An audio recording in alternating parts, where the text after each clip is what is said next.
Eshima, votre magazine qui bat au rythme de l'actualité. Retrouvez la nouvelle édition. Exclusivité. 60 ans après l'indépendance, État de droit sous le leadership de Félix-Antoine Tshisekedi. Le 5e président de la RDC s'est jeté dans un combat sans merci pour l'instauration de l'État des droits.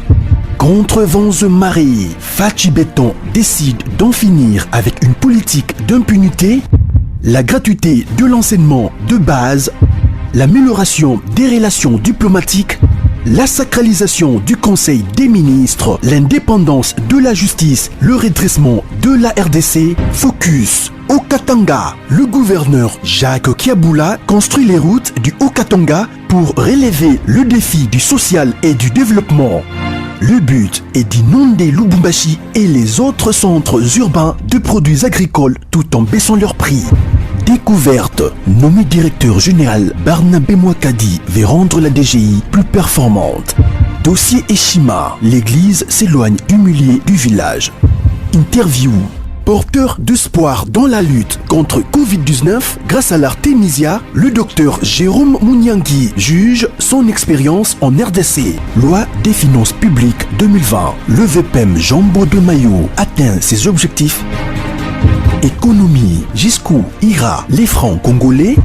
Retrouvez l'intégralité du magazine Eshima dans les kiosques. Eshima Magazine, un nouveau standard d'information. Alors, balandi na biso nyonso ya sangwa Congo, ba etu basuli bako ya rolanda biso, lelo il faut te expliquer bino nini ezolekana actualité nini ezolekana na République démocratique du Congo. Na point nanu ya liboso tozo banda nanu na diplomatie. Parce que awa on comprendre que non to komisi ko na dernier virage. On comprendre ndenge la muka ba Tanzanie. Hein? Ba komi de camp. Parce que ba pareil à Madidi ba comprendre que Madidi azoluka positionnement na ye. Alors que partout na ba lobbying touye asali bazongisi akutana na Tshisekedi. Le président de la République. Bon comprendre aussi que Tim Madidi akita na RDC. Mutu ya liboso akende kotala ye Mike Hammer. Et puis c'était prévu bazalana muzitu mais Madidi Sony a isolé muzitu. A comprendre on a minito Katumbi alobi fois a porter plainte. A de dom apesa ye mbongo na ye.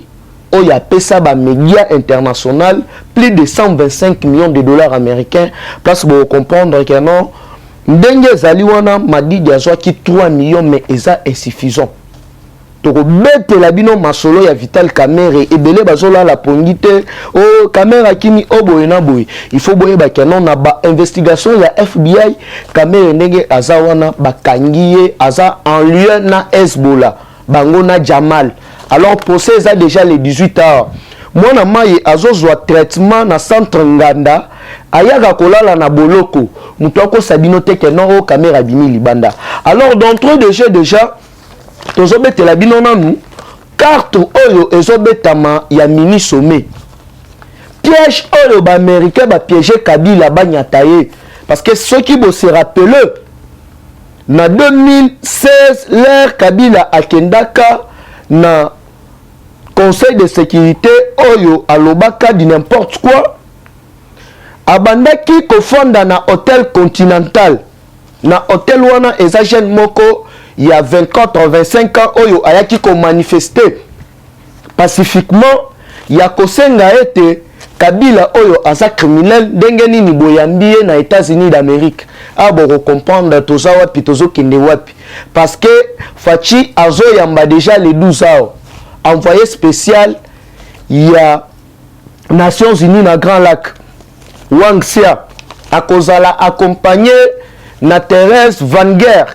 oyo azali secrétaire il y a Antonio Guterres akozala accompagné na Lick Wagner oyo bakosala voyage nzela moko na niveau ya Goma bakutana na président ya Uganda président ya Burundi président ya Rwanda na Angola. Pourquoi babengisi bango et puis pona nini Wangxia akozala wana. Chers compatriotes, lelo histoire ezo rattraper biso. Ceux qui vont se souvenir Leur guerre froide et bandit entre Papa Tshisekedi na Mobutu à l'époque. Oyo alongola kaye na premier ministre alors que Papa Tshisekedi azalaki élu na conseil national souverain. Il faut yeba que non tokomaka na des institutions na RDC. Alors à l'époque Batinda Oyo ezalaka secrétaire d'État américain et secrétaire des Nations Unies pardon azalaka Boutros Dali. Atinda envoyé na spécial l'acteur Brahimi pour mettre fin à la crise institutionnelle.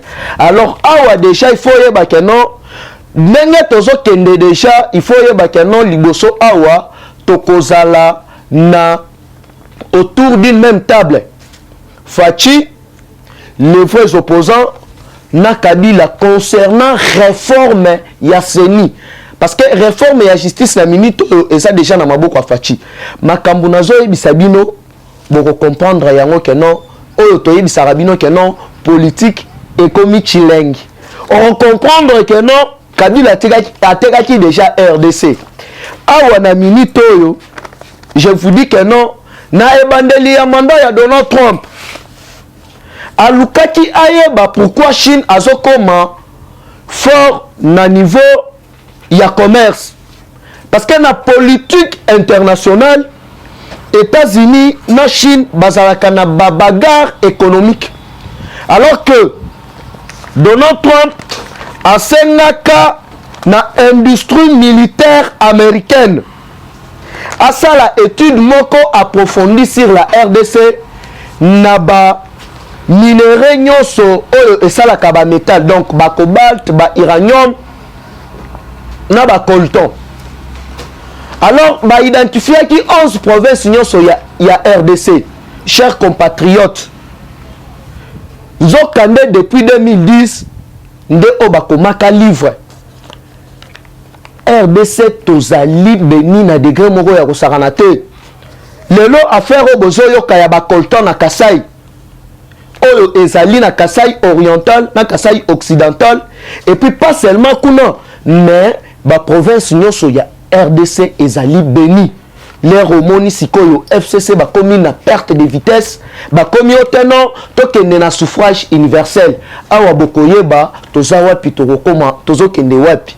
Politique ekomi elengi. Parce que lelo tozo panza tozo pasola nyonso. Leur ba identifier yango bakoma livre. Livre wana o bakoma na industrie militaire américaine. Kabila finance mbongo kuna 6 millions de dollars ba publier yango te. Alors na minute le livre wana eza na maboko ya Tshisekedi Félix Fachi Beton. Awa boko comprendre guerre wana oyo ba créer ya kaunansa pour objectif nango ezalaki nini. Piège nini États-Unis a posé Kabila. Donc déjà na banda kuna bino nazo yebisa bino déjà tombola loboko ganga bas. Kabila n'a plus confiance na mutu. Atini Raymond Chibanda, mais États-Unis a lobby moko akoma. Alors na minute Kabila so banga nanu. Azali sous confiance vraiment na ba 100% congolais te parce que azo banga que Raymond Chibanda oyo azalaki envoyé na ye na niveau ya États-Unis d'Amérique pour na lobbying azali sous sûreté que non l'air moko baza déjà na ba pour parler na Fachi. Tozo kende na tout droit au bi. Chers compatriotes, l'air ba identifier ba province nyon sur place pour comprendre que non ti ba betaki jeune na bango ya ko diviser ba province comme versus carte na bango ezalaki nini na minute je vous dis ba secret ebimi awa oko comprendre que non Madidi Nzokande akenda na siko place bomona ki que non Madidi a proposé ki siko na SCUAC plan na ye ya soi-disant sortie de crise oyo abandaki koluka azwa organe chargé ya ba réforme institutionnelle alors que moi na ma ya salaki eloko wana sans toutefois ko consulter ba père na ye ya sutukalala alors yango bomonaki muto amemelaka Katumbi Malette Kamitatu aloba na ye que non makambo wana ndenge nini asala yango sans toutefois ko consulter bango bayebi yango te alors que à l'époque Madidi atalaki dia lobbying o basalaki bamoni dia que non Fachi bandimi déjà partout. Alors bah ebisi boy Tshisekedi andimi a bien que non ba élection ezalaki chaotique d'abord d'avance tozo bandana nous avons sanctionné ba Benoît Luamba ba Corneille Nanga avec les autres là, mais toko soutenir yena nous na lutte contre la corruption na réforme ya ba institution yango bomoni ke non makambo ya Rosar Malonda ba rejetaki yango awa FCC a komi koluka carte ya tokende na suffrage universel, alors que Facha lobaki ke non makambo nyonso oyo parlement ton groupe d'individus bako initié oyo ezokende à l'envers ya peuple congolais bayeba ke non peuple congolais soki ayi aboyi eloko wana ngana kozala même morale na peuple congolais parce que nazali mutuya les peuples d'abord, alors que eloko bazo sala oyo tout oyo nde sikoyo bako kende nde libela parce que toko sala nde opération toyebinda ku les congolais biso tout toko mis en charge, nous nazo lancé déjà appel na babas tout ba pas nyonso ya Kinshasa, Lubumbashi, Kasai, Bandundu, Kongo tozala déjà ozage awa siko boyoka mini sommet na Goma place sikoyo tozo kotambala moko tout droit na diplomatie place tozo lobela nanu mini sommet oyeba ke non pona Kabila esali nini esili eza na ba accord ya Addis Abeba ti bozo mona ba groupe ya rébellion wana oyo Kabila signa ke non Est mobimba wana ateka yango et comme pays mususu ti bozo mona ba République de Kivu eza ba biloko oyo ba banda procédure nango banda kala, alors que toza na dernier virage déjà parce que eloko ya liboso nanu Fachi azo imposer Africom na niveau ya Est, donc chingo macha mwambui bako beta mbuma na ndenge moko ya kusakana te tous les bateaux wana bakokima bako pakata mbangu Africom ezo fanda wana siko bako yato bako yate parce que bazo benda bango déjà matoi po Facha kozala ye moko te akozala na Wangxia na délégation mobimba ya Nations Unies na mécanisme national ya suivi ya ba accord Claude Ibalanki akozala wana yango zo mona FCC siko bakomi na perte de vitesse na ndenge moko ya kosakana te awa boyoka kia wa dernièrement Kabila ba pesi accord akita na États-Unis na lobingo asalaki balobi Kabila ko kitana ye na Nations Unies sans toutefois la inquiéter. Kabila siko akomi kobanga akende Nations Unies parce que azomi mona déjà que non ndenge ezali wana bekonobe omoni bato ebele bamona muku na tialo bakana asolo bana ye kaka asaki mutu Kabila boye na boye tala muku na kutino basala pena bazaki presque na balie moko mais mukuna oya ye kutu apporta Kabila plainte na niveau national na ba crime ye asala, mais mukuna beti 3 mois na prison abimi, alors que ba même problème wana nde kutino bakanga ye mais kutino abima inapte, mais boyebi ke no mukuna asala na point de presse alobi na kati ya boloko Nzambe a révélé ye que Kabila zo kende ce pays asiko na minute oyo on comprendre que non Kabila aza lisusu na pouvoir te aza eloko te atikali elilingi ya pamba mukuna ye wana libanda te, et puis mutu ya liboso a réagir na kobima ya mukuna ezalaki Herman Cohen, ancien secrétaire d'État américain oyo alobaki non Kabila kosila neti mungwa na bilei, alors que Kagame azobanga pe nini soki bakangi Kabila ye pa kokende parce que ba crime oyo Kabila posaka ezalaki en complicité na Kagame na ba Museveni wana malgré ba ye ko se laver, mais soki bakangi Kabila ye ba keno Kagame pa kokende yango bozo mona déjà Nations Unies na minute oyo balingi ba imposer mutu ako remplacer Kagame parce que mutu ko sabilote Kagame santé na ye ezali susu bien te onyo sona sali boy donc eza nango ba manipulation, alors ye selon ye falaki acha James Kabari, alors que nandenga libanda bazo proposer mutu oyo il faut remplacer ye Mushikiya soki Mushikiya wana place ko comprendre que non to komi na virage ya suka Kabila kokende to kokende te. Kende États-Unis yangwana. Yo sa ba jeune ba américain.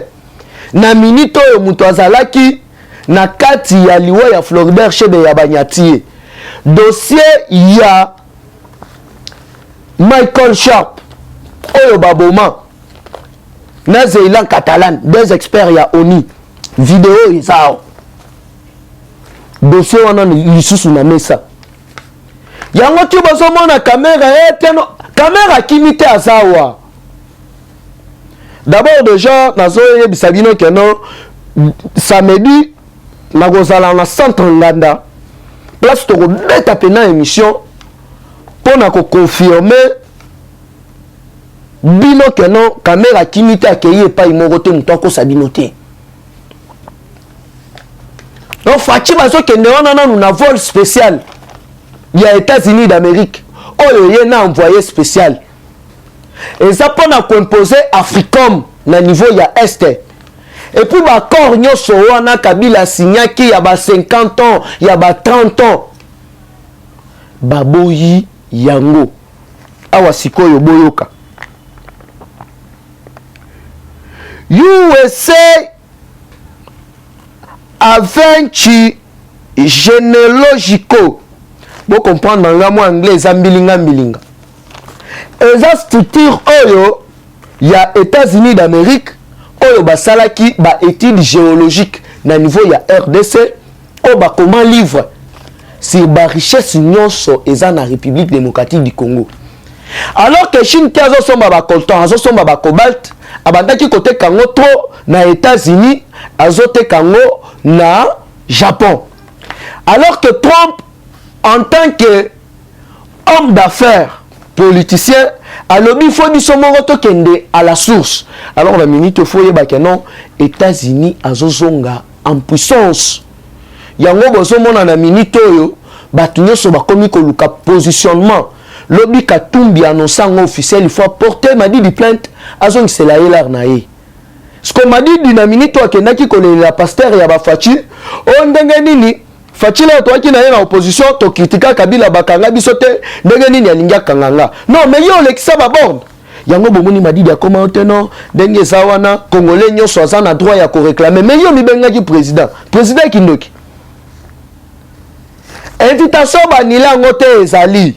Parce que bibembe tout oyo ya ba congolais baboma na bandundu na époque ya campagne oyo madidi atinda bato asema tribalisme kuna ezalaka na hôpital du cinquantenaire dossier wana lisusu kobeta piololo awa siko boyoka mwana mai azoluka positionnement na ye alors que déjà ti babenganaka bango na Afrique du Sud bazaki déjà na plan mabe parce que au départ déjà Facha kendaka kuna te Facha yebisa Fayulu azwa courage ya koyebisa ba congolais ti lelo makambo yebisa ye na chambre madi ya tikala koloba yango te awa sikoyo boko comprendre makambo toza nango na sao oh Mike Mukebai oh saf oh boy na boy et secret ekomi kobima et ko éclater au grand jour donc tozotika bango moko babimisa ba secret na bango donc ekomi sikoyo guerre ya Katumbi na Mbemba Muzitu na Fayulu alors que Fayulu azo dribbler na Muzitu mais bino mutobo benga marionnette.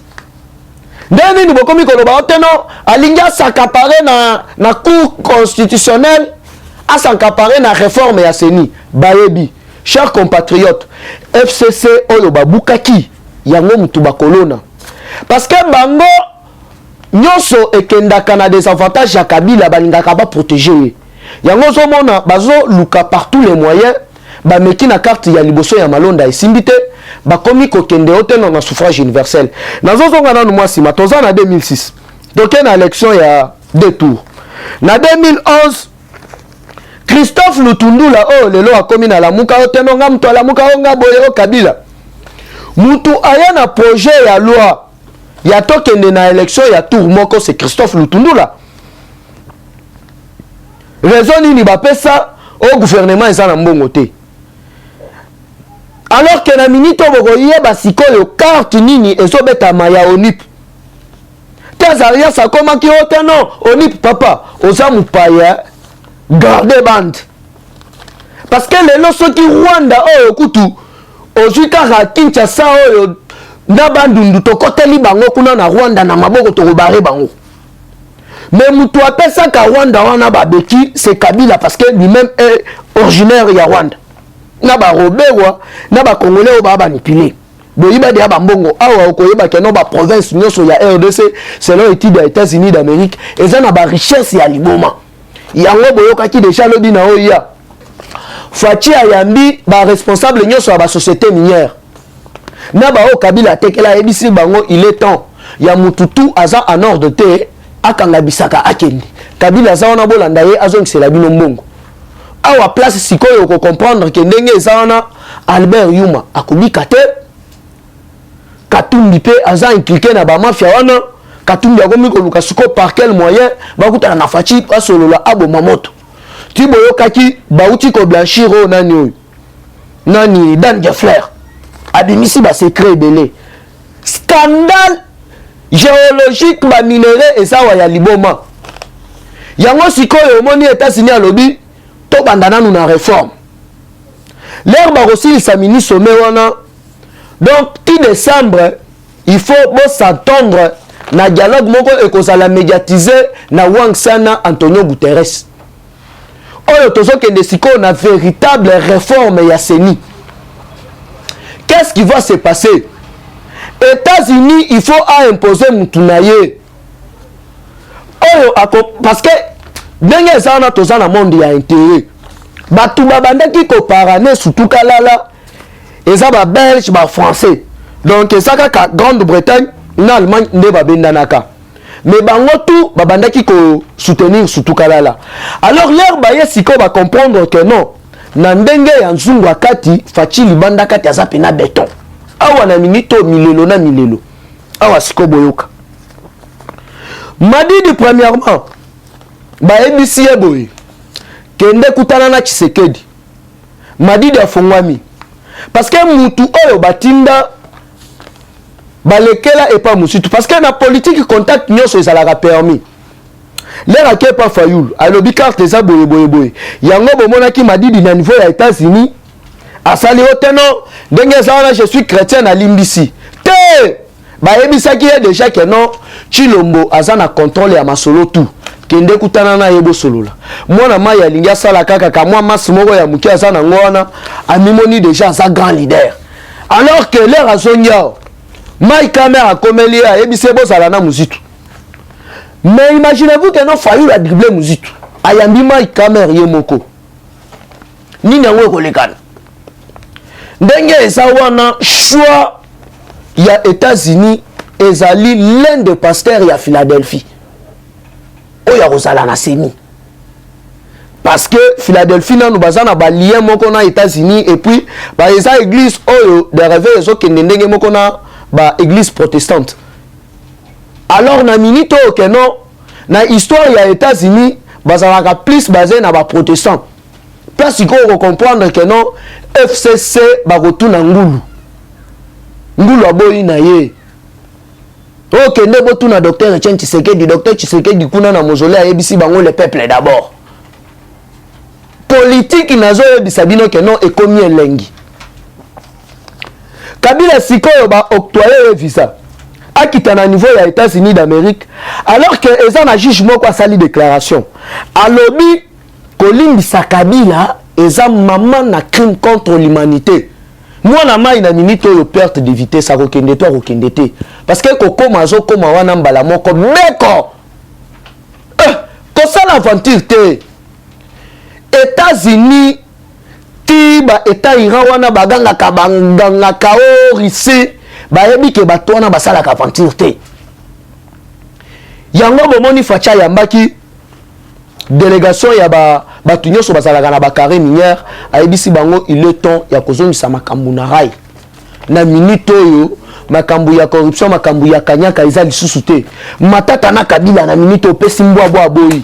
Matata alobi nga na koda yebo ete nga na kina nga kaka étiquette muto bandaki ko gérer makambu tout eza Olive eza Jeannette na nini na Zoé bango bato babandaki ko gérer ba makambu tout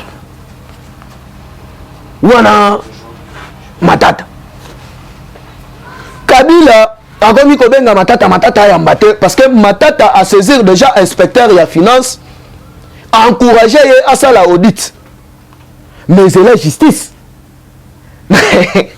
Lobby Patrick Mouyaya a sali déclaration officielle à l'Ongwe FCC. A lobby démarche Yangoïka Sanj. Nabatuya FCC.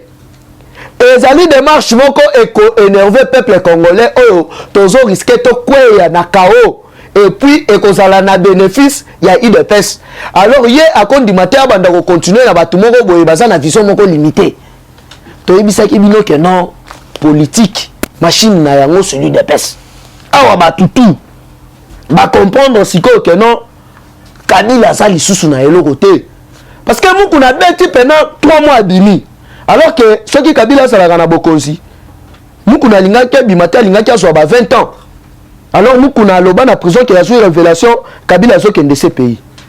Awa siko ko comprendre que non envoyé spécial ya Nations Unies azoya ko sala nini. Na secrétaire personnel ya Antonio Guterres. Hein? Thérèse Van Guerre. Oyo a travaillé na Kenya, a travaillé na Rwanda.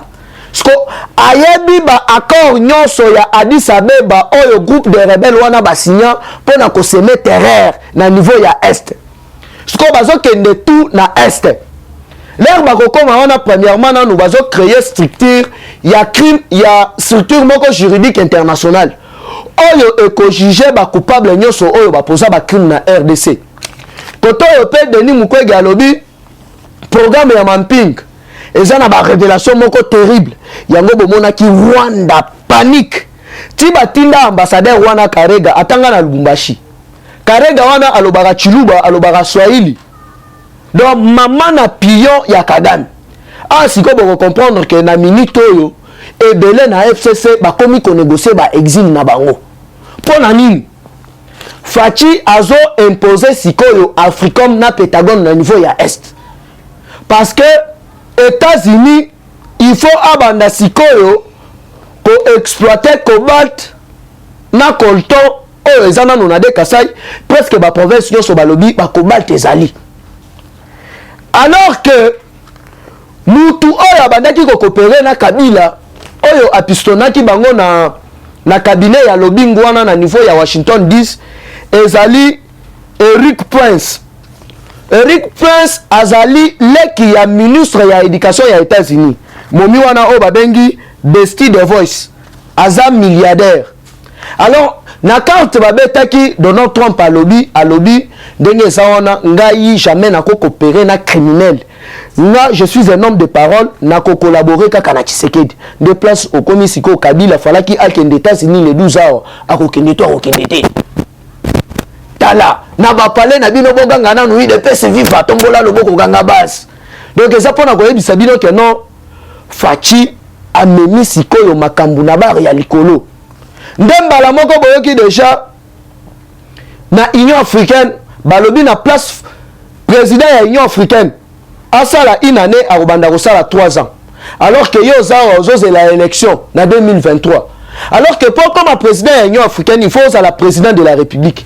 Ce que le mandat de Tshisekedi aussi l'a tiré le 24 décembre 2024. Donc presque 2025.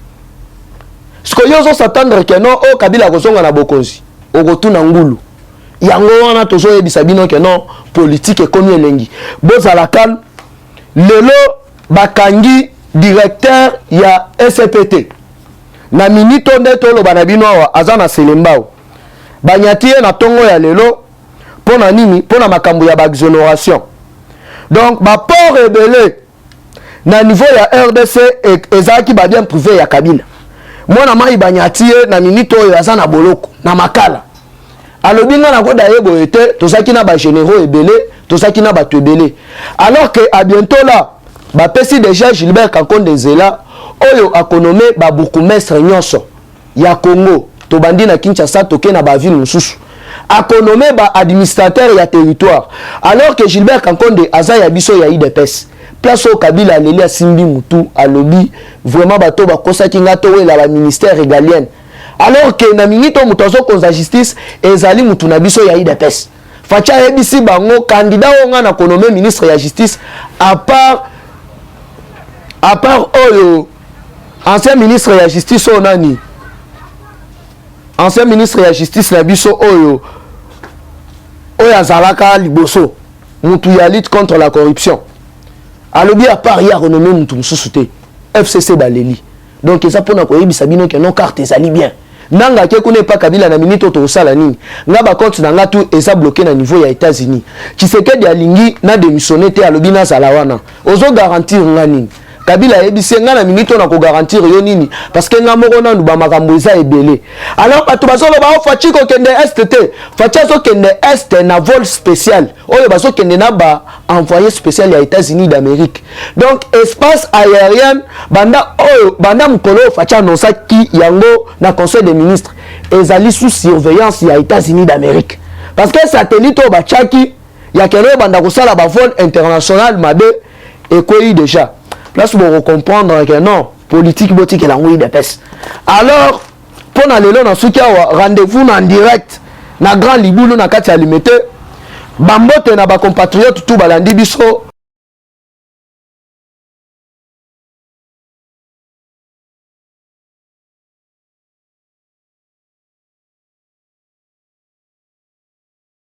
Conteneur yango todo sala, adi londolé.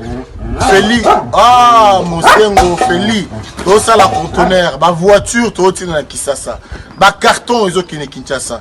Et en plus, la bonne chose, voiture na yo, quand on a Kisasa, te prends pas la tête, il y a la bisson, chargé bilo qu'on a yo, te relivrer à domicile, chose en a bon, au teki, c'est parti, Hollanda, tout ce qu'on a fait. Les Bilongo, ils ont figuré dans l'île de France. Biloko moya sika na milieu ya matinda ezati eza biloko to annonce la autant des années mais à un certain moment ya koleka ba oyo to leka to se rattraper pour changer ka réseau na connexion conteneur yango yo eza en live mon la plaque à Bruxelles ba au différent dia na 11 route inverse facilité tu remarqué que na réseau ya matinda ba ma ebele ba na ba difficulté Massa opé car bien abundi a chargé comme à l'Afrique Massa na car chargé 207 na yeke narati ozana car na voiture chaba bilokos na kati ke narati oye to sali ba papier to sali 30% voiture est comme na Congo ngana fretant na conteneur tanga oteka ngana teki na longoli fret na ngana pourcentage yo ju le reste na yo